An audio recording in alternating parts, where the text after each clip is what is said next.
আজকে দুপুরের মেনু হচ্ছে দই কাতলা।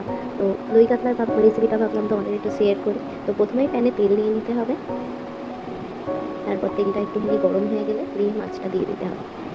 মাছটাকে লো ফ্লেমে একটু কড়া করে ভাজা ভাজা করে নিতে হবে। দই কাতলা খেতে বেশ টেস্টি লাগে, তো তোমরাও বানিয়ে দেখবে, এই রেসিপিটা বেশ ভালো লাগবে আশা করছি। আমার তো খুব ভালো লাগে। তো এই যে মাছটা বেশ কড়া কড়া করে ভেজে নিয়েছি।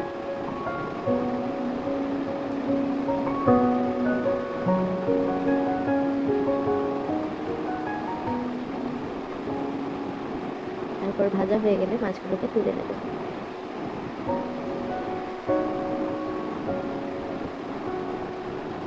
তারপর ওই তেলে দিয়ে দেবো একটু পেঁয়াজ বাটা।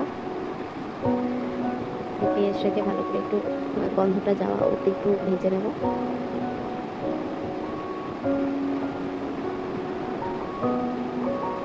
তারপর একটু ভাজা ভাজা হয়ে গেছে পেঁয়াজটা, তারপর এতে দিয়ে দেবো আদা বাটা, রসুন বাটা, আর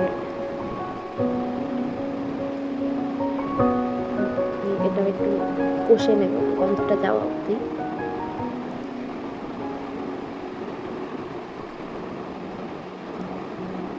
তারপর এতে দিয়ে দেবো সব রকম গুঁড়ো মশলা, লঙ্কা গুঁড়ো, জিরে গুঁড়ো, ধনে গুঁড়ো, লবণ।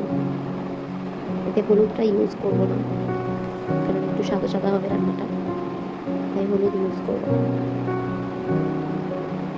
তারপরে এতে দিয়ে দিলাম দই, পোস্ত আর একটু খোয়া ক্ষীর বেটে।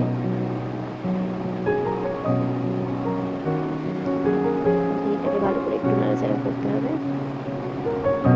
পুরো মশলাটা যাতে একসাথে মিশে যায়।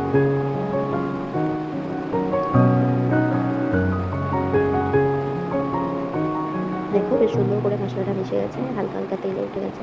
গরম মশলা শুকনো আমি প্রথমে দিতে ভুলে গেছি, তাই পরে দিয়ে দিলাম। তোমরা চাইলে স্কিপও করতে পারো, ওটা একটা সুন্দর সেন্ট আছে।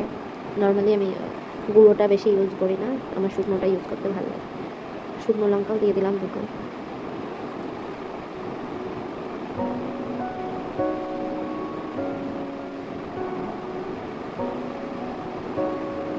হালকা হালকা তেল উঠে এলে তারপর দিয়ে দেবো জল, আরও একটু জল দিয়ে দিতে হবে, যতটা ঝোল করবো আর মাছেও একটু টানবে ঝোলটা, একটু বেশি করেই জল দিতে হবে।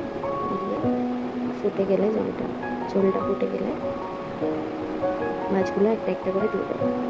যেহেতু আমি আর আমার হাজব্যান্ড থাকি, তাই আমি 3 পিস মাছ রান্না করি। পিসগুলো এত বড় ছিল, সেই জন্য 3 পিস, আমি তাই এক পিসের বেশি খেতেই পারি না মাছ। 3 পিস মাছ।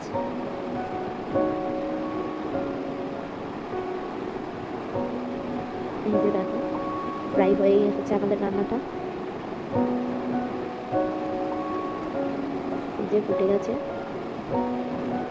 কমপ্লিট, তেলও উঠে গেছে, কি দারুণ দেখতে হয়েছে দেখো।